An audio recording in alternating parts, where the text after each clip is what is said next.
আসসালামু আলাইকুম, ভালো আছেন? আলহামদুলিল্লাহ। আমি ডাক্তার মমতাজুল করিম, পীর সাহেব চরমনার পক্ষ থেকে হাটপাকা প্রতীক এমপি প্রার্থী। আপনাদের কাছে আমি আমার জন্য দোয়া চাই, আর আপনাদের খেদমত করার জন্য একটু সুযোগ চাই। আপনারা ভোট দিয়ে নেতা তৈরি করেন, কিন্তু ভোট দিয়ে কখনো আপনাদের খাদেম তৈরি করেন না। আমাদের কথা উল্টা বুঝেন না। ভোট দেওয়ার কারণে, আপনাদের ভোটের কারণে নেতা তৈরি হয়, কিন্তু আসলে কি নেতা তৈরি করার জন্য একজন এমপি, একজন চেয়ারম্যান কি নেতা হওয়ার জন্য? এটা আপনাদের বিবেকে কি হয়? একজন এমপি, একজন চেয়ারম্যান, একজন মেম্বার, ওকে আপনার একটা ভোট ছাড়া হইতে পারবে? তাহলে আপনি ভোট দিয়ে, পরিবার ভোট দিয়ে, সমাজ ভোট দিয়ে তারে বানাইলেন। তাহলে তারা কি কারণে বানাইলাম? নেতা হওয়ার জন্য বানাইছে? কেউ কি একজন চেয়ারম্যান নেতা হওয়ার জন্য বানায়? কেউ কি একজন এমপি নেতা হওয়ার জন্য বানায়?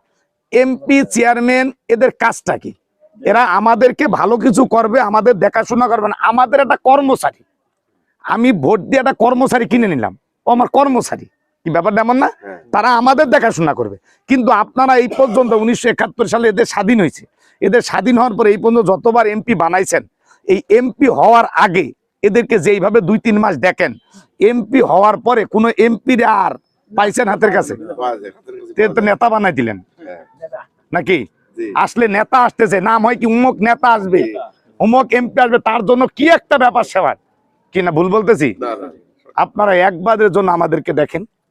এই আমরা এখন আপনাদের কাছে একটা মোটরসাইকেল নিয়ে যেমনি আসি, আল্লাহ যদি কবুল করে, আপনাদের খেদমতের নিয়তে যদি আল্লাহ আমাদের কবুল করে, আমরা এইভাবে আপনাদের কাছে এসে একটু খোঁজ খবর নেই কিনা, এইটা একবার দেখেন যে হুজুররা কি আসলে কি নেতা হয়, নাকি হুজুররা আমাদের খেদমত করার জন্য, আমাদের মানে কি বলবো, কিনা জোন খাদেম হয়। কারণ আপনি তো জোন কিনে নেওয়ার মতন। আপনাদের দেখাশোনা করার জন্য একজন এমপি, আপনার দেখাশোনা করার জন্য একজন মেম্বার, আপনার দেখাশোনা করার জন্য চেয়ারম্যান। অথচ আমাদের চেয়ারম্যান, আমাদের কি কয় মেম্বার, আমাদের এমপির আমাদের দেখাশোনা দূরের কথা, আমাদেরকে চুষে খাওয়া শুরু করে।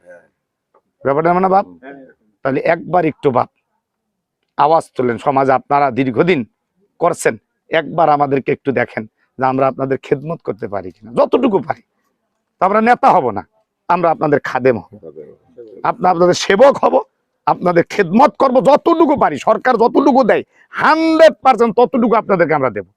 মানে সরকার যে জনগণের জন্য যে বাজেট করে, এই বাজেট থেকে যেন আল্লাহ যেন আমাকে 1% হারামও না খাওয়ায়। আল্লাহ কবুল করুন, দোয়া চাই।